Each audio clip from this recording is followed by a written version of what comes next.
My goodness. This is so heartbreaking. This story. I can't believe he got out so fast. The Folks, we want criminal to get system in. has had a disparate impact on black and brown communities. Let me lead with that. So when this person is committing 6 or 7 crimes, I don't know his or her story. Maybe they were abused as a child. Maybe they're hungry. So my remedy is to find their life story to see how we could help first.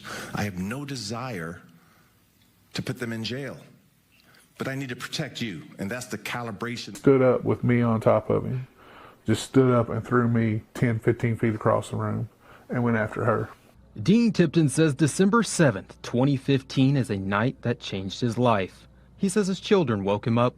He then found a man attacking his children. And when I got to the top of the stairs, he attacked me. He come at me with the knife. The night took a tragic turn with the loss of a life, his 6-year-old son, Logan. Dean says immediately after Logan's death, he lost his will to live. I laid in bed. I gave up. I gave up on life. I gave up on my family. I gave up on everybody. I just wanted to die. In the years since, the family has done their best to cope, but mentions they are mentally and emotionally scarred.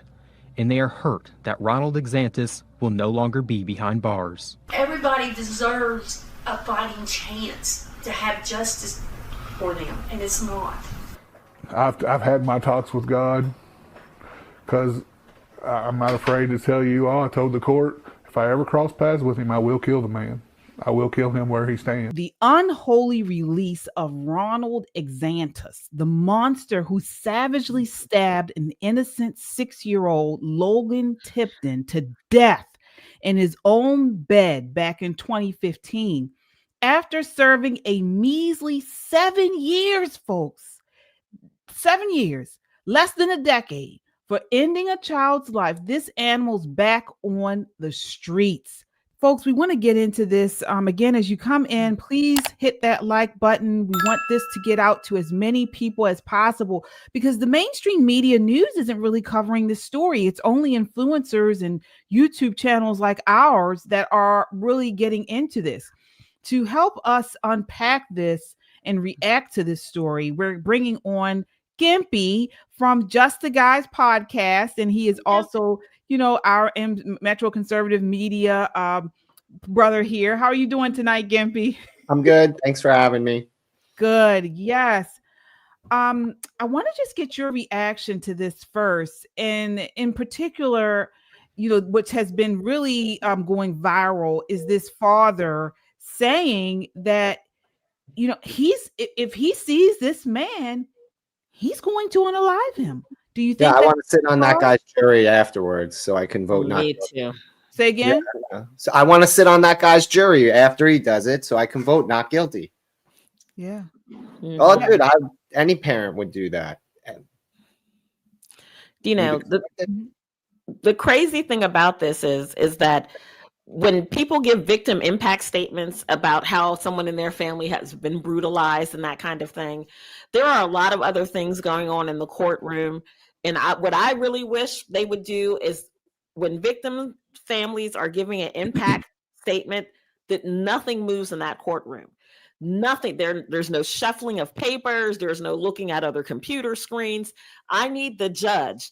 I need the jury. I need everybody locked in to hear not just the heart-wrenching grief, but like this father is saying, if you let this man out, I'm going to guarantee you, if I ever cross paths with him, I will be sitting in that box.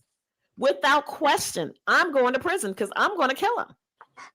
And there's not one part of my heart that if I were on that jury, just like you, Gimpy, they could catch him drenched in this man's blood. They could catch him wearing this guy's. He could have live streamed it to Facebook. He's not guilty. Not guilty. Yeah, not guilty. Not guilty. There's no way. No way. It's just, we have got to do something with these incredibly lenient judges, and this sentencing is outrageous. Yeah. Absolutely outrageous. And let's talk about the trial. So this guy sat in Woodford County Jail for nearly 3 years. His case, a media storm shaking Kentucky's heartland. He was charged with murder, first-degree burglary, and multiple counts of assault.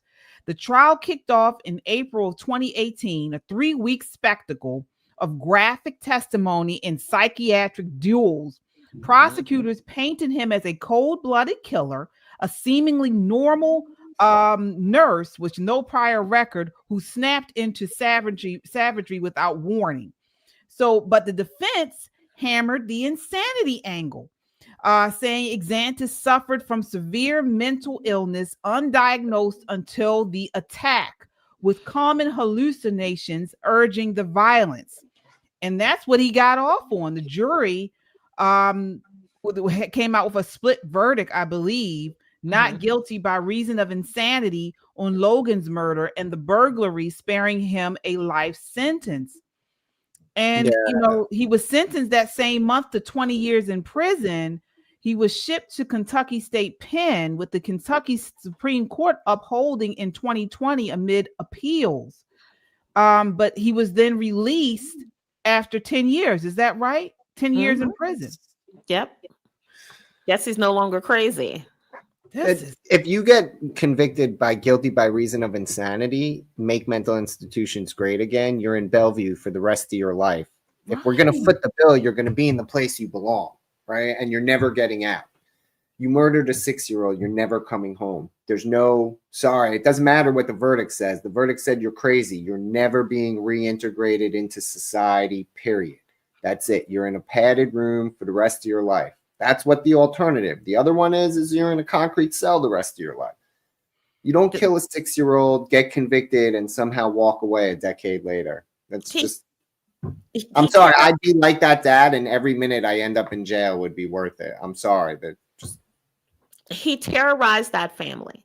Not only the murdered child, but everyone in that father was reliving every single moment. Can you imagine waking up and someone's attacking your children? You don't know if you're asleep or what's going on, right? When people have this kind of so-called mental break, it's not like Humpty Dumpty. You don't get to put the pieces back together again. Of course, you can find a combination of psychotropic drugs and therapy that kind of help the person. But what happens when he stops taking the medication? Yeah, I don't care. Sorry, I'm sorry, Nicole, you don't get that opportunity. You gave that away when you had the homicidal psychotic break in the first place. You are no longer safe for society. We used to have that standard. You can't just wander back out. There's no way you get out. There's no psychotropic drug. This is the problem. And I don't know if you ladies agree or not, but we think we can pump people up with SSRIs and neurotransmitter inhibitors and rewire their brain through chemistry, and all of a sudden society is safer. Just the side effects they read you on the stupid commercials tell you that you're going to die from the product you're taking. Of course. I'm sorry. Make mental institutions great again, and people like him get put in rooms and they never see the light of day. You're not allowed. Let's talk about this case, because as you mentioned, it was random. So, I mean, around 1 a.m., he targeted the Tipton family home, at random, smashing through a side door, while Dean Tipton, his wife Heather, and their 3 young kids, Logan was 6, Dakota is 12, and another daughter, slept peacefully upstairs. Then he didn't come empty-handed for long. He sunk into the kitchen, grabbed a gleaming butcher knife from the block, and crept up the stairs like a predator in a horror flick. Mm-hmm. And his first victim was little Logan. And they said that he hit that boy so hard in the head with that knife that the knife bent. Mm-hmm.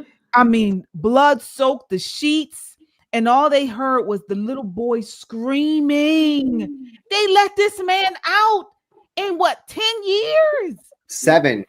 7 years. Not even 10, 7 years. Which, he's much physically bigger, right? He's a different person, probably 100% worse than he was before he went in. And I agree with you, Gimpy. Listen, one of the worst things that ever happened to this country is that lawsuit the ACLU filed to make sure that America had to close its mental institutions. This gave us the homeless problem that we have almost immediately, because these people cannot live at home with their families.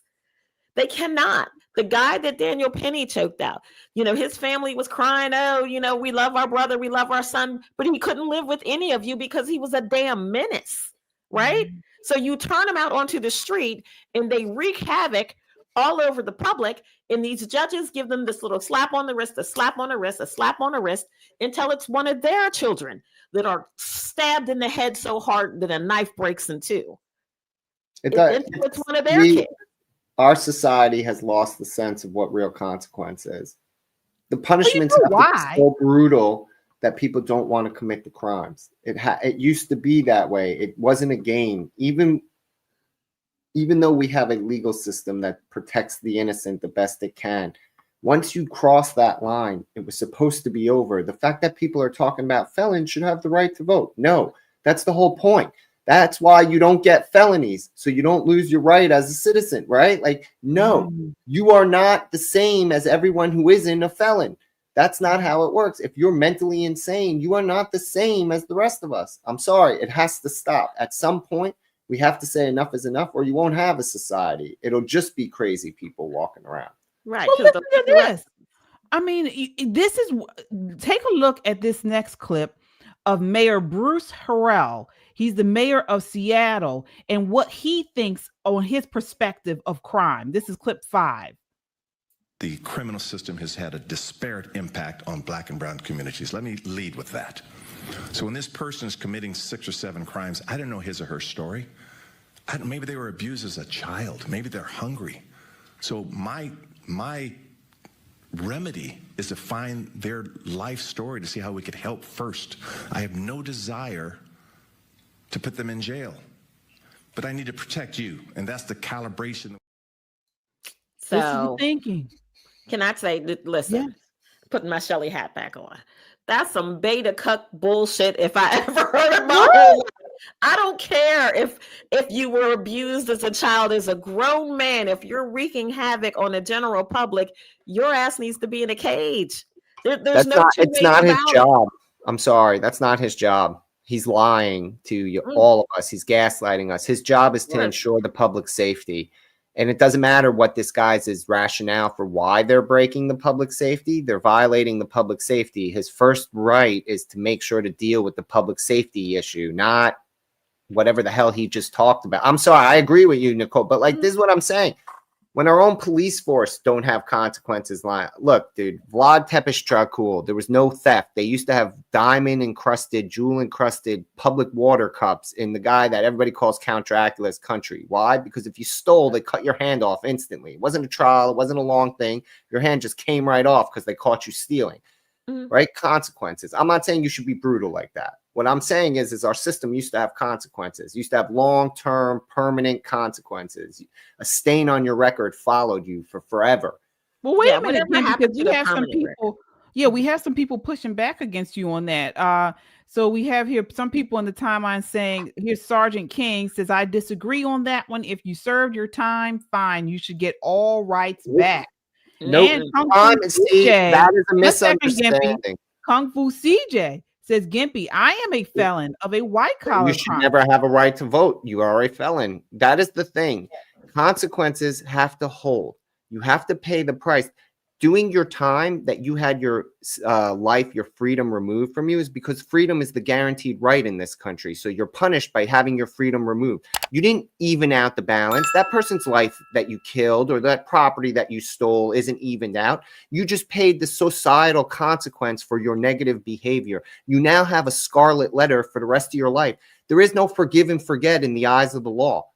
That way people behave. All this make it a break, give you a break is why everybody runs around sending their kids to shoplift in stores, people. Do you want order or do you want the nonsense that you all run your mouth about in the chat that, oh, well, you should have? No. If you misbehave, if you're found guilty of a felon, you should never vote again. Why? Because then you will stop trying to commit felonies. If you care so much, people, about all these things you're going to lose, don't do the crime. You're hungry, there are food kitchens. Your girlfriend's mad at you, find another woman. There's no need for all these things to make. I we do not have to shift society to the lowest rung to accommodate the bottom. The bottom has to aspire to reach where the rest of us stay the rest of the time. And this mentality that we look down instead of up is why we're here.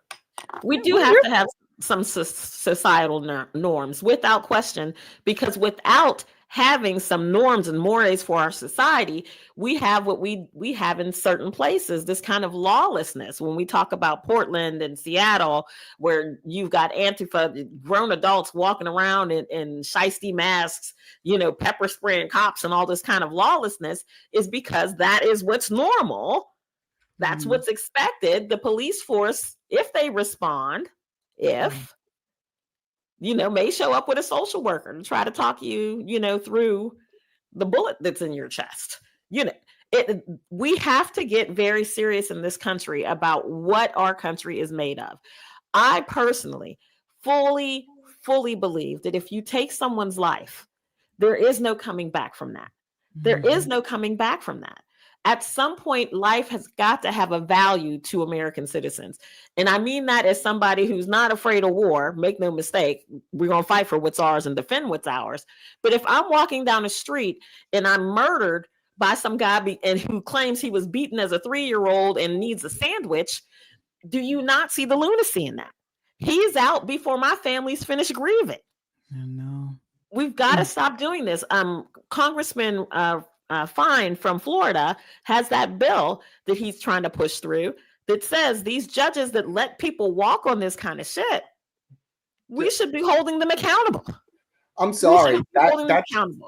That comment that he threw up just now, that's the most sad excuse for a human. Oh, I did something that I know is a felony. I also know felonies cost me my right to vote, but no, I shouldn't. The line is the felony. I saw it in the chat earlier. People are like, there should be a clear, distinct line. Murder is no the term. We set it up already. This was a felony. If you commit a grievous enough crime to rise to the statute of a felony, then you lose rights, because you are no longer a contributing member to society and you have to spend the rest of your life paying for that mistake. It's not an accident that you committed. I wrote a bad check. They're not putting you away for a felony because you wrote a bad check and it bounced. They're putting you away because you ran around handing out rubber checks to everyone you met. And we as a society should feel bad for you and say, oh, poor you had to commit a crime. What about all the people who did it the right way? What are you doing for them to help them live their lives better, since you want us to all accommodate your bullshit? Please. And even so, and just because you write one bad check, it doesn't equal a felony. It has to reach a certain amount for, I think it was $5,000, I believe, to reach a felony. So again, there is a metric. There is a metric there, and that's the metric. The felony is the metric. So if you do a misdemeanor, you can still vote. But if once it reaches the actual level of felony, then you lose your voting rights. And that's in some states. I believe here you can vote if you are a convicted felon, as long as you are not on probation. The right to vote. Listen, if Maryland Democrats, if MD Dems had their way, they would go in with absentee ballots attached to $35 for everybody's commissary and collect their votes. They really and truly would. Hanging on to power for some politicians is all they think about. When you see people sitting in their seats 10, 15, 20 years, you need to know they will dig your body up to get your vote. They won't have to. They'll just say you voted. They're not that energetic. They're just going to say you voted. Yeah.